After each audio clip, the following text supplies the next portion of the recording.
Okay, we're back to Proclus's commentary on the Timaeus, Thomas Taylor translation, and we will just pick right up where we left off. So the next quote, and I believe this is Critias speaking. Of this province, the greatest city is Sais, from which also King Amasis derived his origin. The city has a presiding divinity whose name is in the Egyptian tongue Neith, but in the Greek Athena or Minerva. The inhabitants of this city were very friendly to the Athenians, to whom also they said they were after a certain manner allied. Proclus. The word nomos, or province, derives its appellation from the distribution of land, for thus the Egyptians called divisions of the great parts of Egypt. But from the city the whole province was denominated Saitic, just as Sebennytic is denominated from Sebennetus, and Canobic from Canobus. Amasis, however, is now assumed analogous to Solon, for he paid attention to wisdom and justice beyond all the other Egyptian kings. Might be worth looking up quickly. Amasis, Pharaoh. Amasis II comes up, reigned 570 through 526 BC. So this is probably who is being referred to. Last great ruler of Egypt before Persian conquest. Okay. Well, I'm not going to read a bunch about him now, but if anyone's interested. All right, let's... kind of lost my place. Give me 1 second here.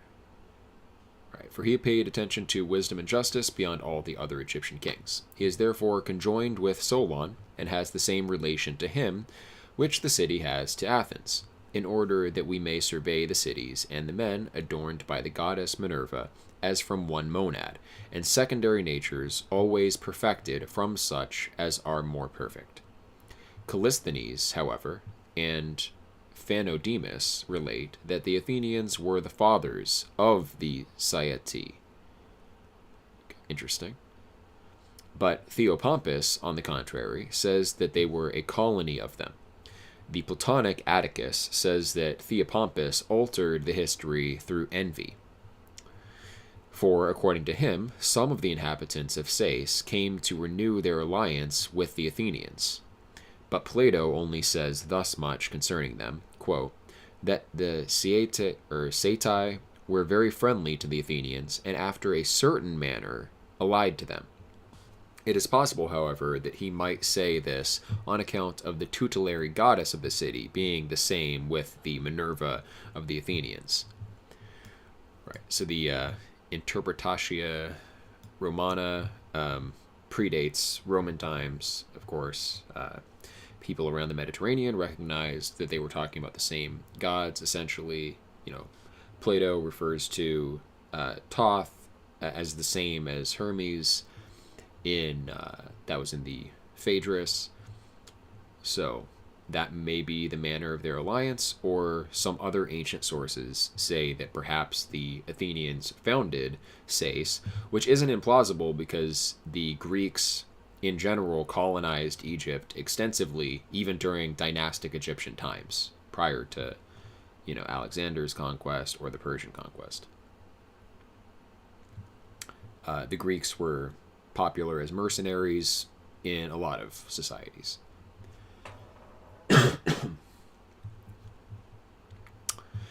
With respect, however, to this goddess, the guardian of the two cities, it is requisite to know that proceeding from intelligible and intellectual causes through the supercelestial orders to certain parts of the celestial regions and terrestrial distributions, she is allotted places adapted to herself. Let's kind of parse that a little bit, because this is typical Proclean kind of language here. Proceeding from intelligible and intellectual causes through the super celestial orders to certain parts of the celestial to earthly. She's allotted places adapted to herself. So Athena has her intelligible, intellectual, super celestial, celestial, and terrestrial manifestations. So appropriate to that level of being, there will be an Athena of that level. And then the same would apply to different terrestrial regions. There's the Athena of Athens, and then the Athena, quote-unquote, of Sais. Same goddess, but the names, like Iamblichus on the divine, or the mysteries of the Egyptians, talking about divine names, says that they are kind of providentially given those names in different locations because they see it as appropriate. And he also, I think, does say that, like, although we recognize the same god having an influence in different regions, the local differentiations are important. It's not an altogether different god, but it's not totally random that we refer to the goddess Athena by these two different names in these two different places. Proclus. Not imparting an adventitious government of herself, but antecedently comprehending the essence and form of it, and thus possessing this allotment in a manner adapted to herself. So, in other words, I think Athena contains in herself, in her like highest essence, all of the manifestations that will unfold at different levels. That the government, and, okay, it's not just her manifestations, but she contains the government that is in common between Sais and Athens, right? The constitution of Athens and Sais is said to be very similar. That's because it stems from the same goddess, Athena. And so then in the Republic, it would follow that the archetype of the ideal state is in the train of Athena, or in this series, or Sarai, of Athena. So that's where you can find the form of the ideal state. Okay. That the government, however, of this goddess extends supernally as far as to the last of things, the Greeks manifest by asserting that she was generated from the head of Jupiter. But the Egyptians relate that in the adytum of the goddess there was this inscription: I am the things that are, that will be, and that have been. No one has ever laid open the garment by which I am concealed. The fruit which I brought forth was the sun. Footnote of Taylor. The former part of this inscription is to be found in Plutarch's treatise on Isis and Osiris, but the latter part of it, viz. The fruit which I brought forth was the sun, is only to be found in these commentaries of Proclus. The original of this part is some Greek there. I'm not going to read. Okay. So, yeah, it makes sense that her manifestations go all the way down to corporeal natures. That is the scopos of the Timaeus. And so that's how the ideal state that was summarized before this part of the dialogue, and that was the topic of the Republic, is related to the cosmos. In some sense, they're both in the train of Athena, because it's the same governing principles of the ideal state and the cosmos itself, which is kind of its proximate archetype. The goddess, therefore, being demiurgic, and at the same time apparent and unapparent, has an allotment in the heavens, and illuminates generation with forms. For of the signs of the zodiac, the ram is ascribed to the goddess, and the equinoctial circle itself, where especially a power motive of the universe is established. So Aries, interestingly, is associated with the goddess Athena. You would think it would be Aries. Maybe both in some sense. And the equinoctial circle, my astronomy's not on point right now, so I don't know exactly how that's situated, but the equinoctial circle is associated with the motive power of the universe. It must be concordant with the revolution of the whole heaven in some significant way. but not all of the heavens indiscriminately. And it's not that it's simply Athena who is the demiurgic power. Of course, Proclus identifies the demiurge of wholes with Zeus, and then of the demiurgic triad, the demiurgic intellect also with Zeus, the demiurgic soul with Poseidon, and the demiurgic or demiurge of bodies with Hades. But yeah, Athena is also demiurgic, also taking part in the government and establishment of the order of the universe. She is very properly, therefore, called by Plato a lover of wisdom and a lover of war, and he now denominates her the leader of these allotments in the earth. Okay, so that makes sense then that she's associated with the ram, because Ares and Athena both share that association with war. In the first place, likewise, he honors the goddess in the language of his country, for the Athenians denominate the tutelary goddess of the city Archegetes, or the leader, celebrating her surname and her presiding power. Okay, that might be worth remembering, just for the trivia. Archegetes is a surname of Athena. Archegetes. In the next place, he indicates the uniform, pre-established comprehension in herself of the allotments which are governed by her. In that quote, somehow, I suppose. And besides this, he clearly represents to us that it is possible for the same things to be signified through many words, since words are images of the things signified by them. For many statues may be formed of one thing from different materials, so that the Egyptians preserve the analogous, because they call the goddess by a name which has the same signification with that of the Greeks. Nor is it at all wonderful that both should denominate her rightly, in consequence of establishing the name according to one science.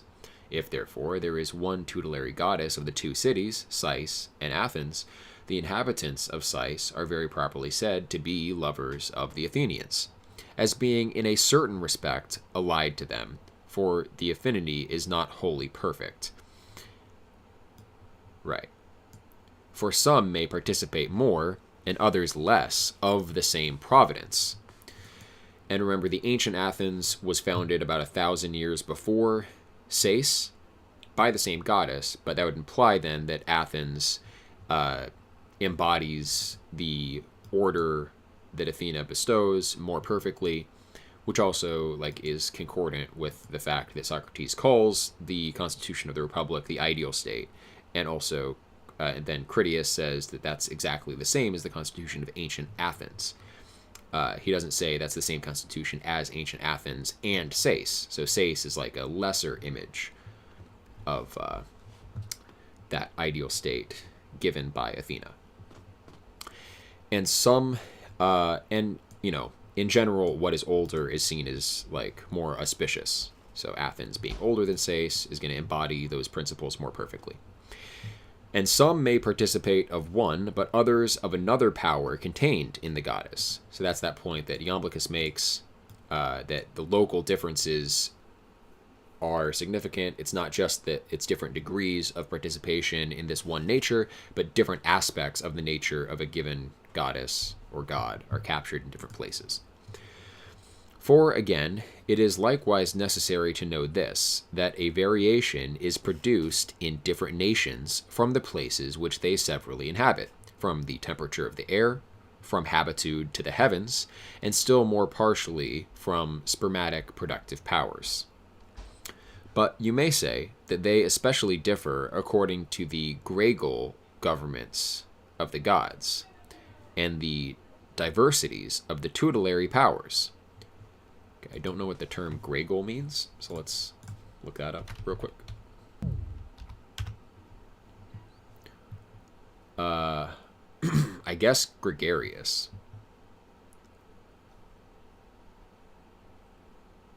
Or there's also a meaning Greek wind.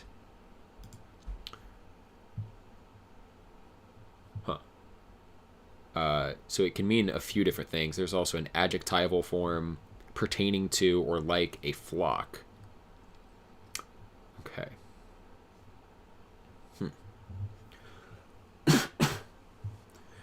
Yeah, so it means a northeast wind, or as an adjective, like a flock. So it's being used as an adjective here. Let's see if that works. But you may say that they especially differ according to the Gregel government of the gods. The flock-like government of the gods. I'm not going to try too hard understanding the precise meaning there, but and the diversities of the tutelary powers, from which you will find a difference in color, figure, voice, and motion in different places. Right. Again, just reinforcing that same point that I was mentioning. Iamblichus mentions on the Mysteries of the Egyptians. So that those who migrate into other countries frequently change, by dwelling in those countries, their color and voice, just as plants are changed together with the quality of the region, which when they are transplanted in a foreign land.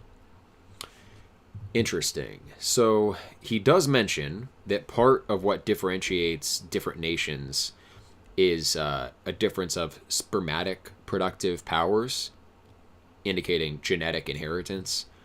But he does reinforce this pretty prevalent ancient view that racial differences emanate from the local differences of climate, and so he does seem to believe that if someone from one nation moves to another place, they will adapt themselves more to the nature of the people of that place, which I suppose to some extent would be true. Certainly, their manner of speaking would change, and their color would change to some extent if they're changing latitude. Okay.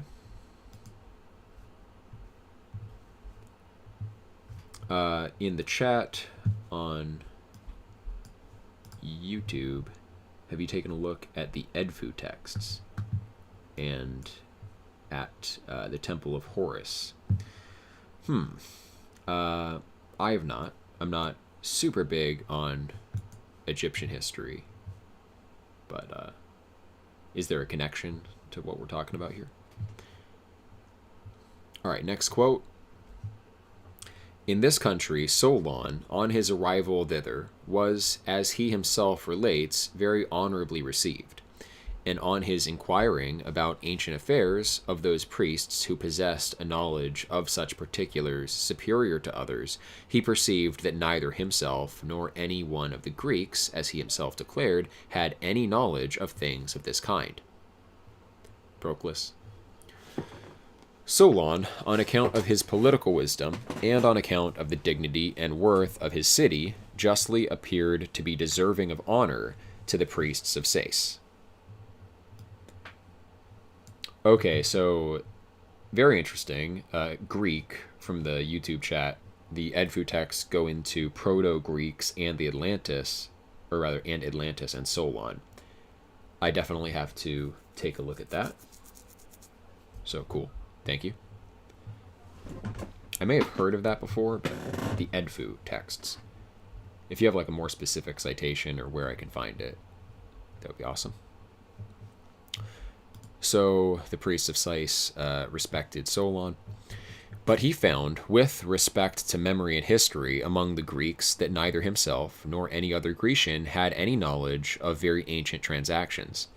The remembrance, however, of such transactions contributes indeed to political virtue, and also contributes to the theory of the mundane periods, which Solon, being desirous to know, and interrogating for this purpose the priests, found that he was perfectly deficient in knowledge of this kind. These things, likewise, are symbols of divine concerns. For a certain fabrication or workmanship is called by theologists recent. But this is particularly honored as being suspended from the Father of Wholes and from the intelligible gods, with whom there are intellectual perceptions exempt from other things, and which have more eternal natures for their objects. But those intellectual perceptions are more partial and less excellent, which are in secondary natures. And farther still, there is such a difference in demiurgic principles, that some of them are comprehensive of more total, but others of more partial forms. and some of them precede in dignity and power, but others are recent as with reference to them and possess a subordinate power. Right. So what is older is esteemed better overall in general. This does kind of work against the analogy of the two cities, with Sais being the inferior image of Athena's paradigm, just because the priests of Sais are showing the more eminent knowledge of history. I'm sure there's some kind of way to interpret that, to wrap up that inconsistency, but we can move on. Next quote. Hence, when he once desired to excite them to the relation of pristine transactions, he for this purpose began to discourse about those most ancient events which formerly happened among us. I mean the traditions concerning the first Phorenius and Niobe, and after the deluge of Deucalion and Pyrrha, as described by the mythologists, together with their posterity, at the same time paying a proper attention to the different ages in which these events are said to have taken place. So Solon kind of bragged about the ancient history that he knew. All right. Proclus, of such a nature as this are all divine causes, for they call forth more divine powers, and through this evocation are filled from them with more divine and total intellections, such as is now also affected by Solon. For extending to the Egyptian priests the most ancient transactions of the Greeks, he in a certain respect leads them to the narration of their antiquities. So again, this same kind of metaphorical inconsistency to me seems evident, where the way Proclus wants to read it, with the Greeks being the superior party in some sense, doesn't jive with the narration. But we'll keep going. Of which the Egyptians participate in a remarkable degree, as they survey without impediment the celestial bodies through the purity of the air, and preserve ancient memorials in consequence of not being destroyed either by water or fire. But the Assyrians, says Iamblichus, have not only preserved the memorials of 27 myriads of years, as Hipparchus says they have, but likewise of the whole apokatastasis and periods of the 7 rulers of the world.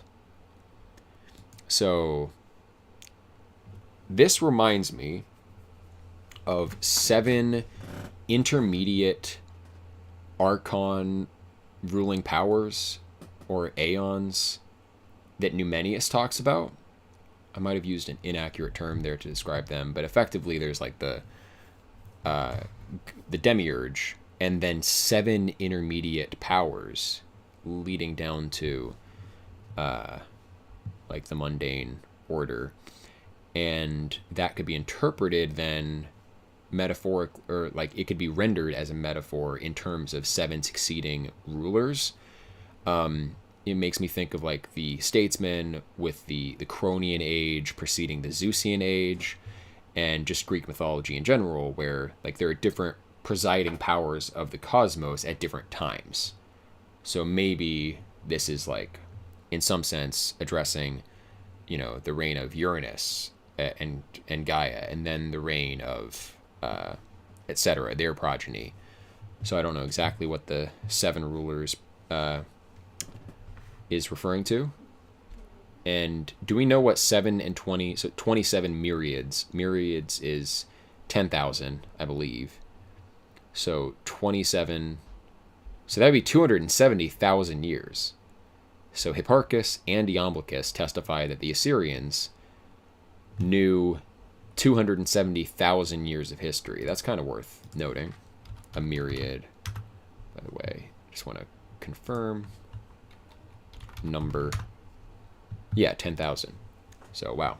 All right. So, also, apokatastasis.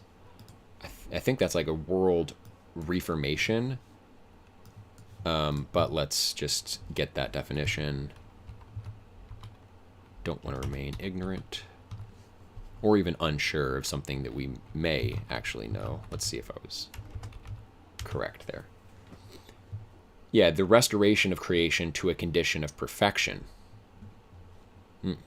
So that, again, reminds me of the myth of the statesman, where there's a unfolding of entropy, essentially, and then the god intervenes and resets creation back to a pristine condition. And during like the winding up phase of the universe, when things are on the ascendant, then like people rise out of the ground, it says in the statesman. During this descending period, people die and are buried into the ground. Makes you also think of course, the end times myths, or prophecies rather, of Christianity. And there's a little bit of math to do here that's relevant to interpreting the statesman. So if there were 7 rulers of the world, let's assume we're talking about 7 periods, apokatastatic periods. So 270,000 divided by 7 will be 38.57 thousand years for one of these periods. And a great year is not even close to that value. Although different, I've heard people talk about different candidates for the Platonic great year. I always assumed it was talking about like the entire precession of the equinox, which is whatever it is, 26,000 something years. So let me look up Platonic great year and see what numbers have been thrown around. Yeah, according to some, it's the 26,000 years, or 25,800 to be more precise. I don't think I'm going to find offhand with a quick search what other numbers may have been speculated to interpret what Plato means by the great year. But okay, so in any case, we have a 38,000 approximate year cycle, if we're interpreting correctly that the 7 rulers correspond with 7 periods of world renewal. Okay. And somebody, JM in the Jitsi call, 7 archons governors is also in the Corpus Hermetica, which makes sense. Numenius was definitely, we already saw in the Numenius group that Numenius was very likely influenced by the Hermetica.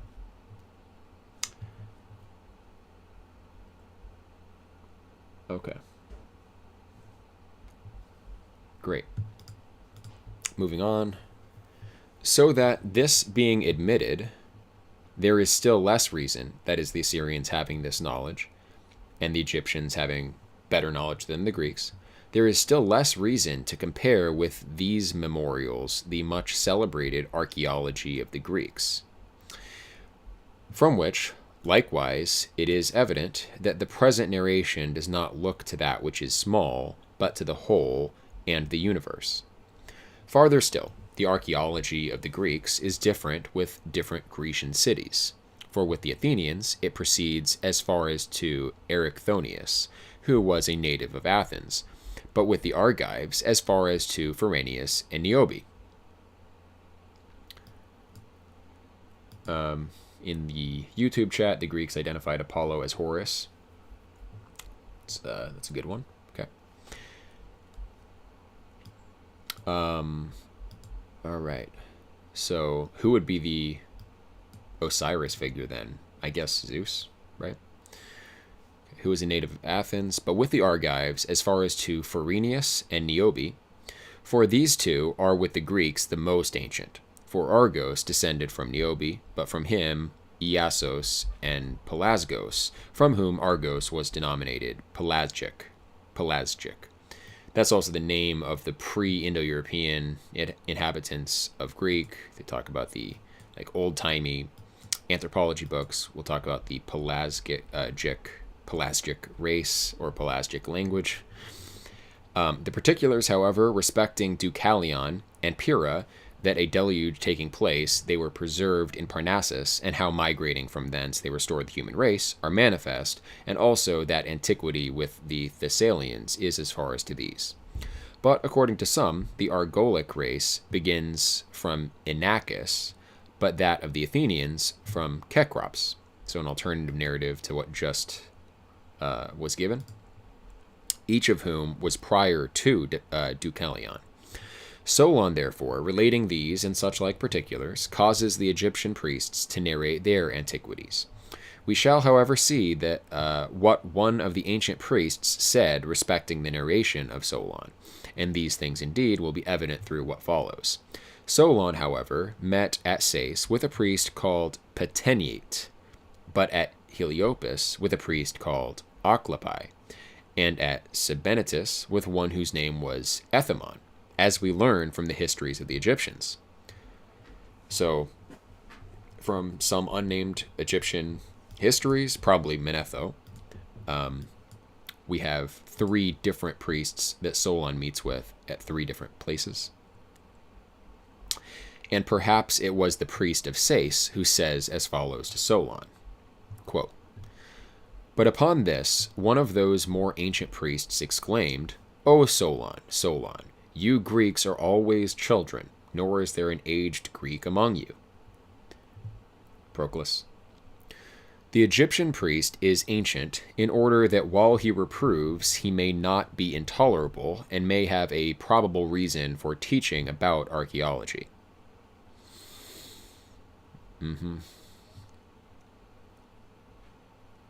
Okay. Yeah, so it's fitting that he's old. But he employs a repetition of the name of Solon, not only as striving beyond measure in what he is about to say, but also, okay, interesting. So the repetition indicates this is a history beyond what's measured by the Greeks. So you take a Greek name, repeat it twice, indicating it's beyond the bounds of Greek knowledge, sort of. Seems like something like that is meant. But also for the purpose of indicating the circulation of things from the same to the same, which the more total causes of things generated in the universe comprehend stably and intellectually through indelible knowledge, to which cause the priest is analogous. Okay, so Solon, indicating same to the same, reflecting the idea of these cosmic cycles moving from the same to the same. And if we're dealing with very deep history, then, seems apropos. He accuses, however, the Greeks as being always children because they have not acquired the all-various wisdom of the Egyptians, but bear servile hairs in their soul. Juvenility, therefore, indicates their want of wisdom. Or this privation of wisdom arises from the frequent destructions of them, so that before they become truly ancient, they become again juvenile through destruction. Or it is because ancient deeds are not preserved by them, but their knowledge is always confined to present events, and such as sense apprehends. But with the Egyptians, past transactions are always present through memory, as if they were recent, and the remembrance is through history.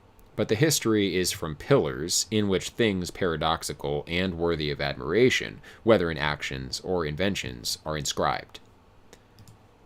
Okay. Why, however, it may be said, does this priest accuse the Greeks with such severity?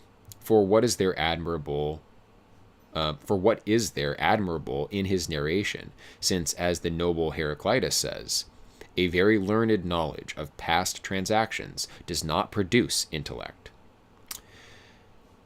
I'm going to interject a comment, again, kind of out of left field, but Joseph Campbell, in talking about like the ways in which different cultures and their mythic systems embody perennial wisdom, talks about like the Jews, for example, having a very historical conception, and then I'm not going to remember all the different groups and what he says about them as their peculiarity, but when he talks about like the Greeks and the West in general, he says like they are always, like the priest says, they're always forgetting their true, authentic history, but their history is the oldest, which is true archaeologically. Like the Upper Paleolithic begins in Europe. The most sophisticated cultures in the Paleolithic are all in Europe. So, like, in a way, Europe has the oldest civilization, and yet it's always forgetting itself. And he also says that the kind of archetype, therefore, of civilization is imprinted in the souls of the European race. So that's one way to interpret this. The Greeks forget, but it's also inherent in the nature of the Greeks and Europeans more generally, according to Campbell, to have this archetype of the intelligibles in them to a greater extent. Whereas maybe other groups, like the Egyptians or Hebrews, think of things more historically and are more meticulous about tracking historical details.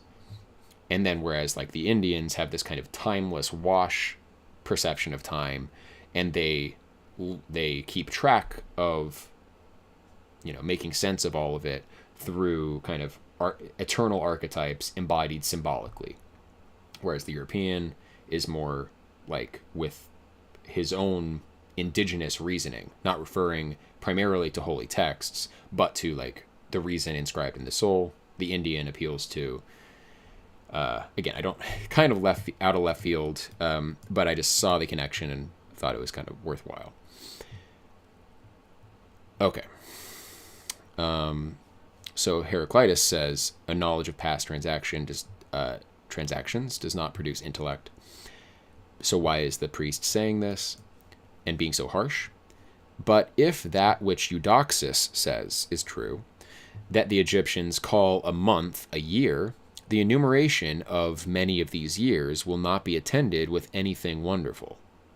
It was idle, therefore, in the Egyptian priest to think highly of himself for the knowledge of transactions in these.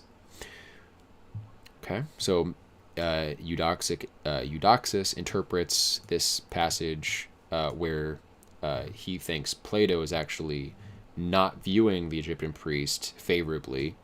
And we saw in the introduction by Harold Tarrant to this work, to his translation of it, that the Athenians in general distrusted the Egyptians as telling tall tales and things like that. So that would be consistent if Plato is playing into Athenian preconceptions about the Egyptians. Having the Egyptians criticize the Athenians for not knowing history may have invited like corresponding criticisms of the Egyptians. So that's consistent with this Eudoxian way of interpreting the saying, perhaps.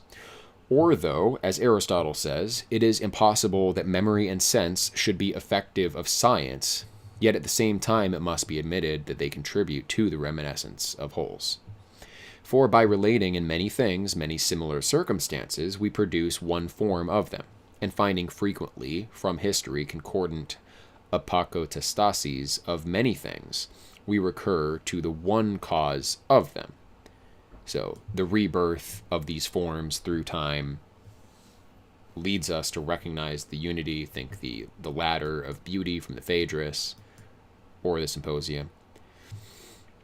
For thus the observations of the affections of the air were framed by Callippus, and the knowledge from astrology of the celestial motions, and thus much in answer to the doubt.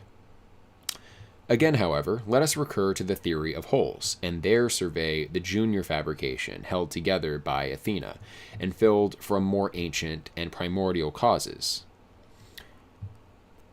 Okay, so it's the junior fabrication, not the fabrication of the world soul, but of the world body, which is primarily affected by the younger gods, that is held together. Athena, I think, is associated with weaving as well.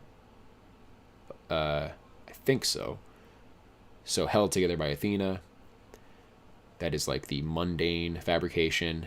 And we're dealing with the physical cosmos. And so, Athena is related to the ideal state and to the physical cosmos, holding together the physical cosmos and containing the paradigm of the ideal state.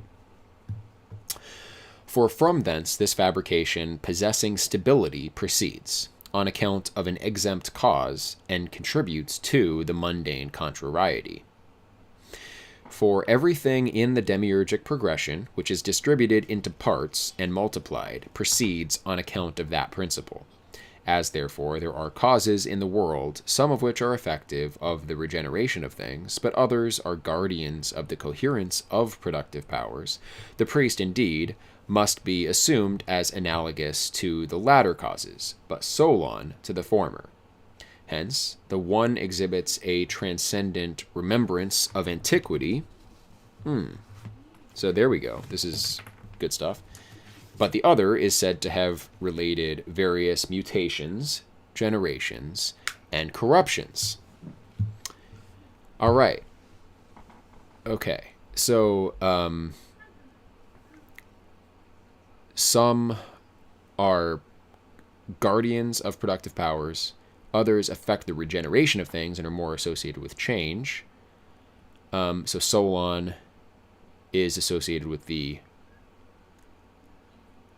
Actually, I was kind of interpreting it wrongly. Let's read this paragraph again. Or not whole paragraph, but this sentence here.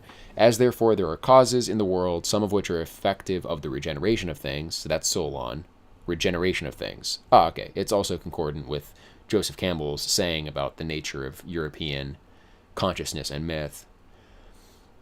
But others are guardians of the coherence of productive powers. The priest, indeed, must be assumed as analogous to these latter causes.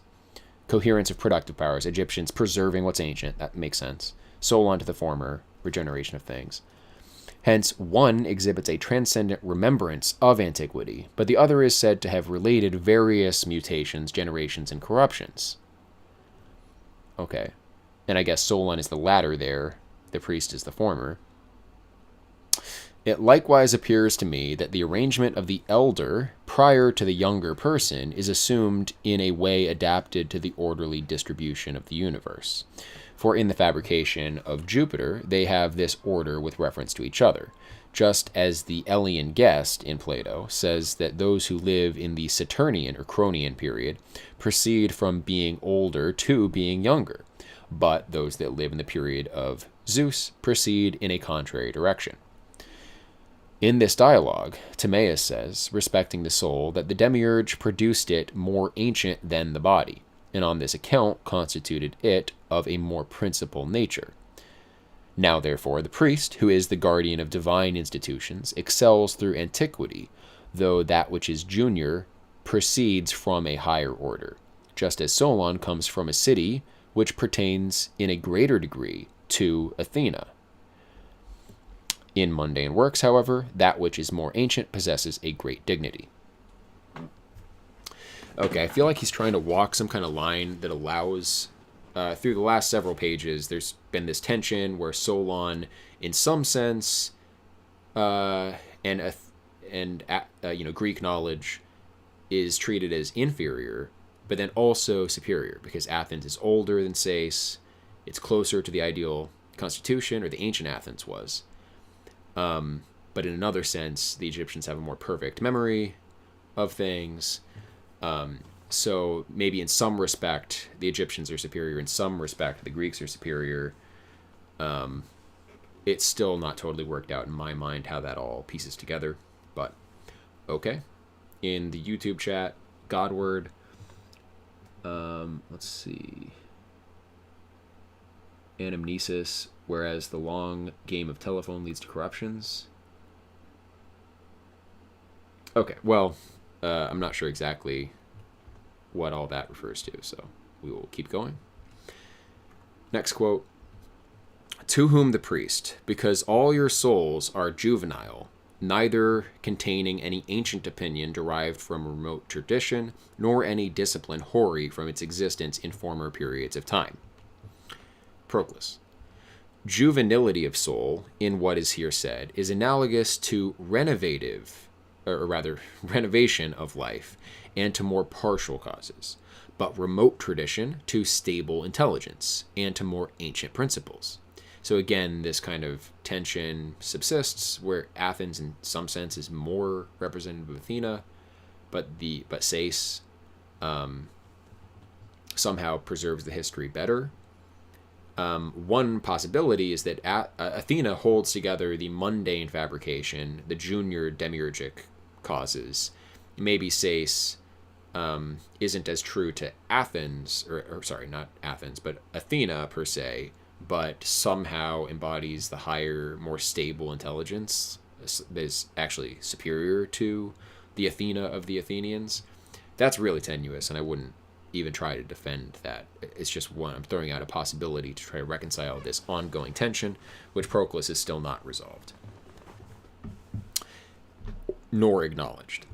And hoary discipline is analogous to the comprehension, which is united and always the same, of the nature and composition of all that the world contains, through which, indeed, the first and most divine of mundane natures comprehend totally and exemptly the causes of all generated beings, and eternally and antecedently contain in themselves temporal natures, but comprehend things more proximate to the universe, partially and subordinately, as falling short of the unical intelligence of wholes. Hence, to some of the gods, hoariness is adapted, but to others, juvenility. For hoariness is a symbol of intelligence and an undefiled life, which is remote from generation, but juvenility of more partial knowledge, and which now comes into contact with generated natures. Okay.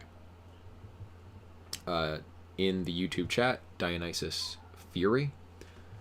Egyptians preserve everything mundane, which leads to corruption, while Athenian preserves the essence that leads to memory.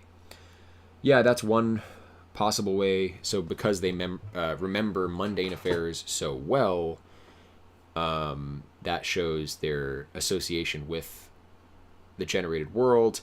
However,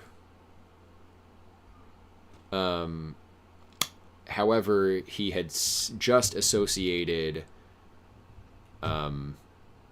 explicitly that memory of antiquity with, in the previous section, with the the stable intelligence of supernal natures, and he associated explicitly the constant renovations that characterize the Greeks and generations with the younger creation. That was mentioned outright, so I don't know if that interpretation works easily, but it might still. Okay.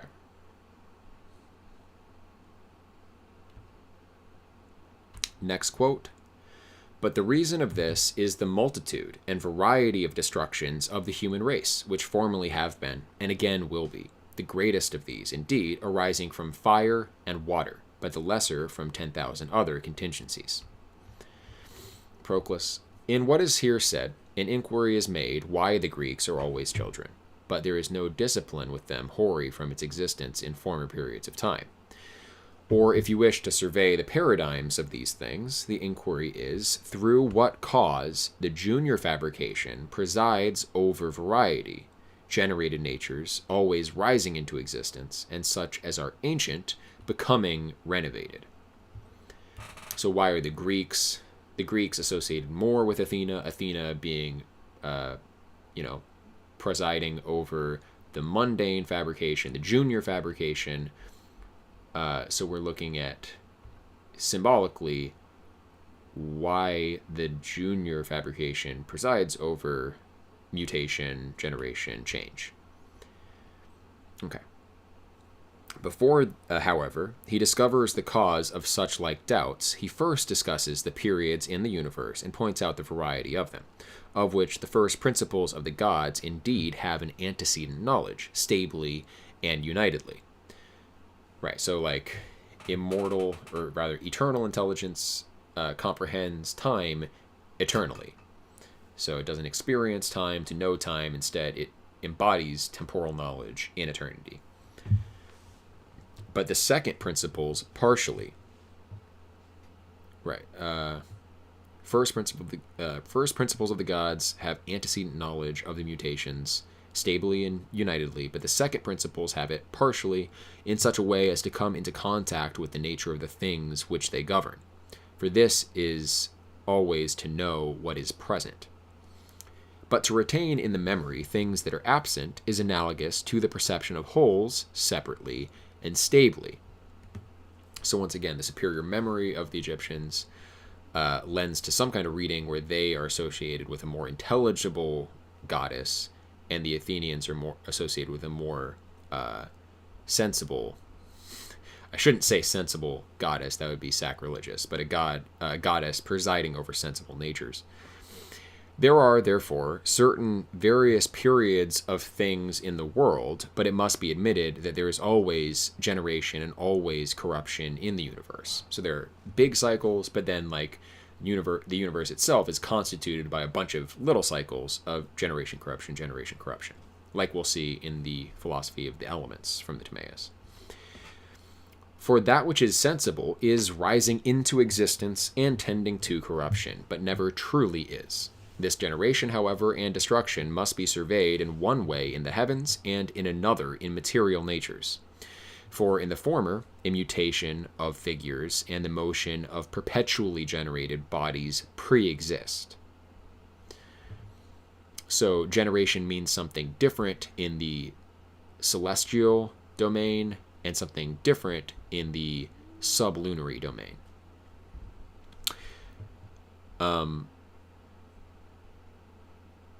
But generation, being governed through the mutations of these bodies, evolves its own circle. So there, I guess, generation, strictly speaking, is associated with the sublunar again. In this circle, however, different elements have dominion at different times, and wholes, indeed, always preserve the same and a similar order according to nature. But the different parts of these wholes subsist at different times, either conformably to nature or preternaturally in a becoming manner. So just acknowledging that sometimes supernatural effects do take place even in the sublunar world. For either the wholes and the parts always subsist according to nature, or both on a certain time have a preternatural subsistence, or the one has a preternatural but the other a natural subsistence, and this in a twofold respect. So he's explaining why. In fact, this seems like an important and kind of involved argument, so let's go back up to and wholes. So and wholes indeed always preserve the same and a similar order according to nature, but the different parts of these wholes subsist at different times. So the different parts of generation was what was mentioned just before that, but now this is the general principle. Parts of wholes subsist at different times, at least temporal wholes. Their parts subsist at different times, either conformably to nature or preternaturally in a becoming manner. So that's the dichotomy. Either always according to nature or sometimes in a supernatural way. So let's see where he's going with this.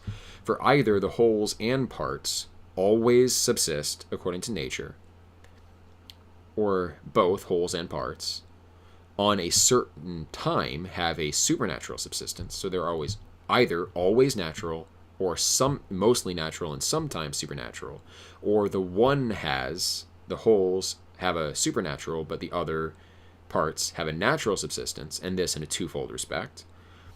If, therefore, all things perpetually existed according to nature, the variety of generation would be dissipated. Perpetual natures would be the extremities of beings, and the first essences would be the last of all things. Okay, this is interesting. So, if all things always existed according to nature, there would be no decay, because decay is a derangement from nature. But here, by preternatural, I thought he meant like supernatural or above or extraordinary out of the natural condition.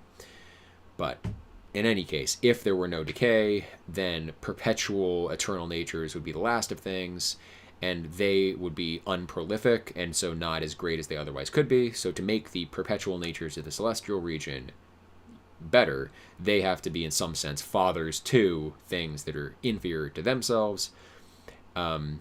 And so we need to carry out that declining series of images, emanations, all the way down to the, by its nature, most inferior of all things, matter. So therefore, we can't assume that everything always subsists according to nature, because then reality would stop at the perpetuals. Okay. But if all things were disposed preternaturally, there would be nothing stable, from which an invariable sameness of subsistence might be present with mutable natures. So I think in a very abbreviated form, the argument is if everything always violated nature, then we couldn't even describe the natural world because there would be no stable thing abiding in the change by which to know it. So nothing would be stable. It'd be an incoherent existence. Nor would the circle of generation be preserved. So it wouldn't cycle. If everything always was not according to nature, that's pretty obvious. And it is impossible that wholes should have a supernatural or preternatural, but parts a natural subsistence. So could wholes be against nature, beyond nature, and parts be natural? No, for parts follow wholes, and wholes are comprehensive of parts, so they shouldn't be totally antithetical. Hence, it is impossible that the former should, at a certain time, exist preternaturally, wholes, but the latter, parts, remain in a condition conformable to nature, because the part follows the nature of the whole. For neither is it possible, when the whole of our animal nature is moved and its order destroyed, that any one of its parts should still exist according to nature. Parts are dependent on wholes. In one sense, right? Parts are dependent on the whole that is prior to parts, but there is also a whole that is posterior to parts. You can look at the different species of wholes in Proclus's Elements of Theology. It remains, therefore, that wholes, being established in a natural subsistence, the parts at one time following the wholes are disposed conformably to nature, but at another time have a preternatural tendency. Okay, so partial natures are allowed to degenerate and move away from nature. The wholes, that is, the wholes that are prior to parts, the forms, the archetypes, paradigms, are like the principal wholes of things, not the composite totality of elements, right? But the true wholes, the true whole, complete natures being the forms. So those partial natures are allowed to become deranged from their natural condition, but not the wholes. So that's the true division on that we should go with in this series. But as of partial animals, each is indeed always generated and corrupted on account of the efflux of them in the universe, but one is more generated and another is more corrupted than another, and one is more adapted to existence, but another to corruption. Thus also the several parts of the earth, receiving both a natural and preternatural subsistence, some of the parts are more able to subsist conformably to nature, but others are more adapted to sustain deviations into a preternatural condition of being. This indeed on account of a different temperament, but afterwards on account of the position being different of different parts. So, principally, the different temperament of different sublunar elements means that some of them will be more stable, others less so, but afterwards, I guess secondarily, the reason for some being more or less generated and corrupted is on account of the position being different of different parts. Just like history is preserved, for example, better in Egypt than in Athens, and that's because of the position and situation of Egypt, not because of like some natural inherent temperament per se. And in the next place, on account of habitude to the heavens. So that seems like the same as difference of position, habitude relative to the heavens. So one is position in general, and the next place is position relative to the heavenly bodies.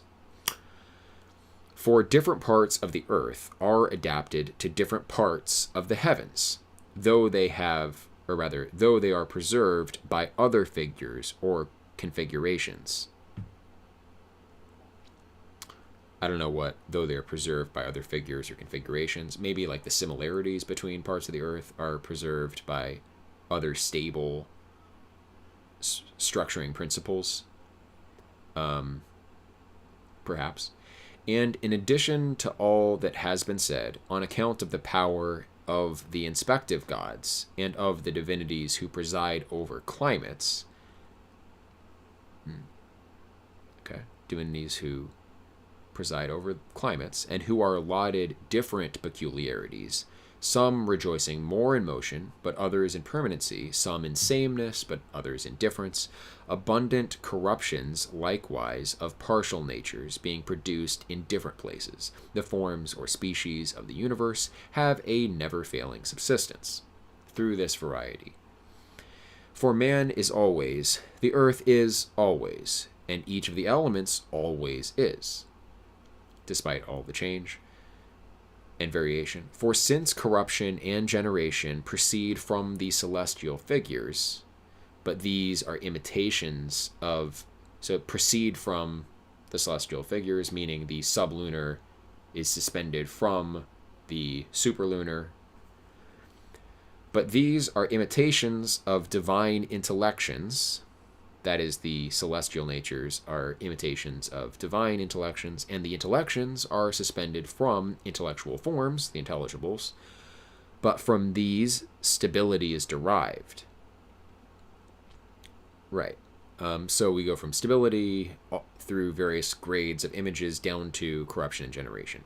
This being the case, continuity is produced in mundane forms, and the visible figures are preservative of species, but corruptive of parts, so as to cause things which are generated in time to be also dissolved in time, according to a circular progression at many scales. So cycles within cycles of generation and corruption. Recall also the kind of memory that the universe possesses that was mentioned earlier. So, like anamnesis, forgetting, recollecting, forgetting, recollecting. We do it, universe does it. For the universe does not envy salvation to such things as are able to exist in conjunction with it, but that which is incapable of being administered together with the universe is not able to abide in it. Right. And so the universe is not going to be cut short in any respect. Even the least of beings, if it's able to abide with the cosmic order, is allowed to abide. But there is a limit where certain things are unable to abide with the nature of the cosmos. They're either atelic, that is, they have no goodness, or they are illogical, or are not in line with the reason principles of nature, etc. The law of Zeus, however, expels from essence everything of this kind as disgraceful. So the totality of things contains all of these generating and corrupting natures, because it's doesn't like begrudge salvation to anything that can attain it. But the justice of Zeus regulates and preserves the higher nature, the forms, and eliminates anything bad up there.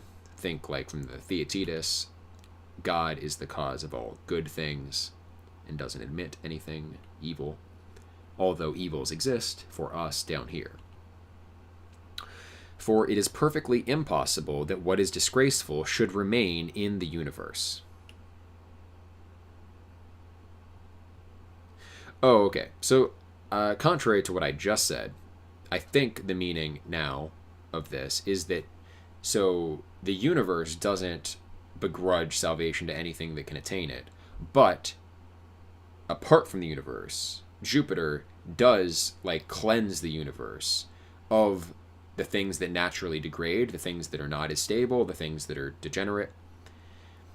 So Zeusian justice cleanses the universe of these things. New things degrade and come to a low level, and then Zeus cleanses the universe of it. So that's an interesting way to interpret then the myth from the Statesman, where the Zeusian age is characterized by this degeneration and decay of things, But maybe that decay and degeneration is a way of weeding out the totally deranged natures.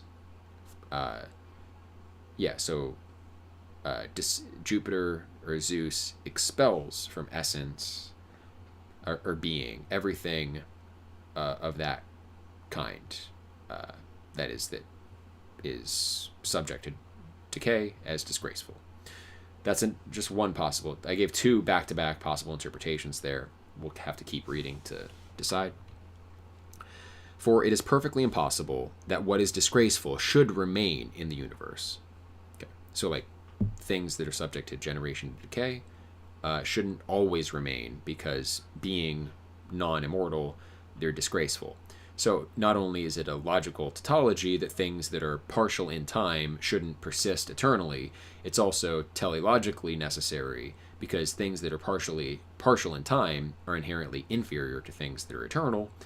And so being inferior, the just God cleanses the universe of such inferior natures from time to time, although they are allowed to subsist to some degree temporarily.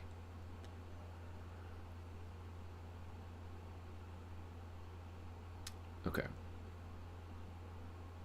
But that which is deprived of order in the universe is disgraceful. We have shown, therefore, why abundant and partial corruptions are produced in different places of the earth. Okay, how far are we until the next quote? I'd like to end at a new quote. So, moving on. In the next place, it must be shown why the greatest of destructions are through the predominance of fire and water, and not through that of the other elements. Fire, therefore, has an efficacious and productive order in the elements, is sufficiently able to proceed through all other things, and is naturally adapted to divide them. Fire in general is seen as like the superior element, although interestingly, earth is said to contain the seeds of all the elements.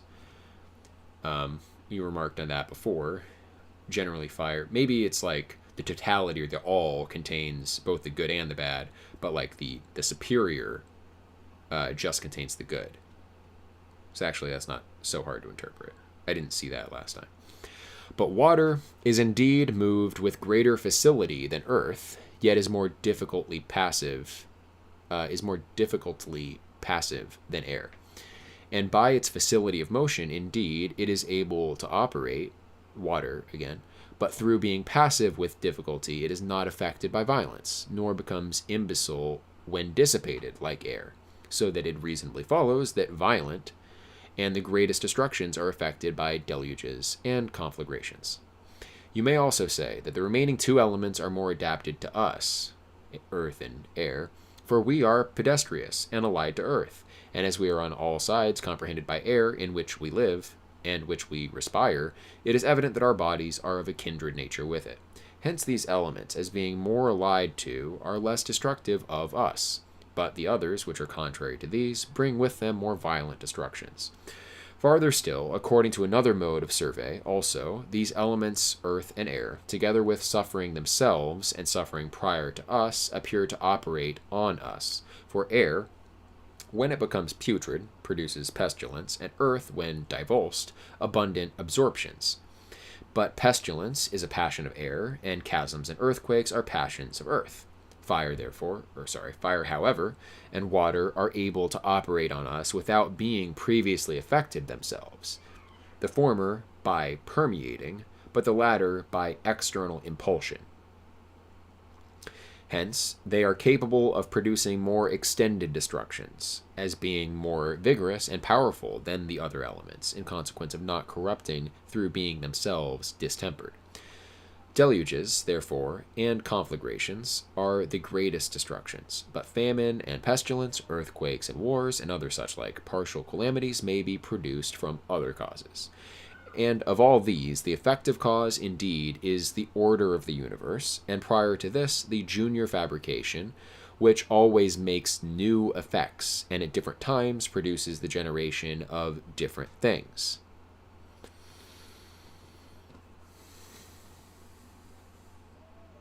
Okay, so of all all of these partial destructions, the direct creator is the order of the universe. So I guess that's like the reason principles of nature, and prior to the reason principles of nature is the junior fabrication. So the lesser demiurgic act that creates the world body. So the creation of the world body, of course, is prior to the order of the world. Always makes new effects at different times. So that lesser demiurgic act is ongoing and always bringing new things into existence. For this is asserted by the fables of the Greeks and is indicated by the traditions of the Egyptians, which mystically says of the sun that he assumes different forms in the signs of the zodiac. Well, sure, yeah, that's just astrology.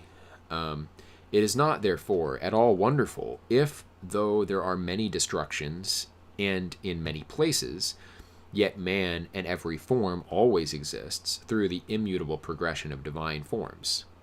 For through these, the productive principles in the universe possess an invariable sameness of subsistence, because everything which is generated from an immovable cause is always suspended from its cause. So nothing incoherent about there being these destructions, and yet there being an everlasting subsistence of these forms that we find in the world. Yeah, this is pretty good. A lot of good stuff to chew on. We will pick up here with this quote next time. My mouse died, and I've been scrolling with my keyboard. Let's see if my mouse will work now. Interesting. It's still not working. Will I be able to end the stream? Okay, this is not a good position for me to be in. And I lost my position in the text too. How can I tab my way over to end the stream? This has never happened. What do I do? Do I have another mouse? I used to have one. Okay. Well, this session is concluded. We'll begin where I mentioned next time. And I can't stop the stream. So I'm going to go find a mouse. Thanks everybody for listening. Take care. This is going to go on for a minute. Thank you. Bye-bye.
charge it, but it wasn't plugged in.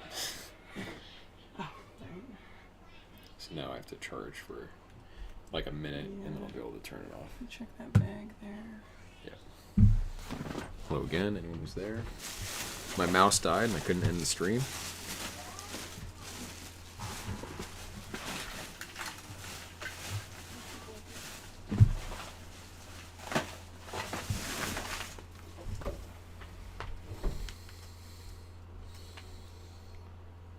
Let's see if this will work.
Okay, stream is over.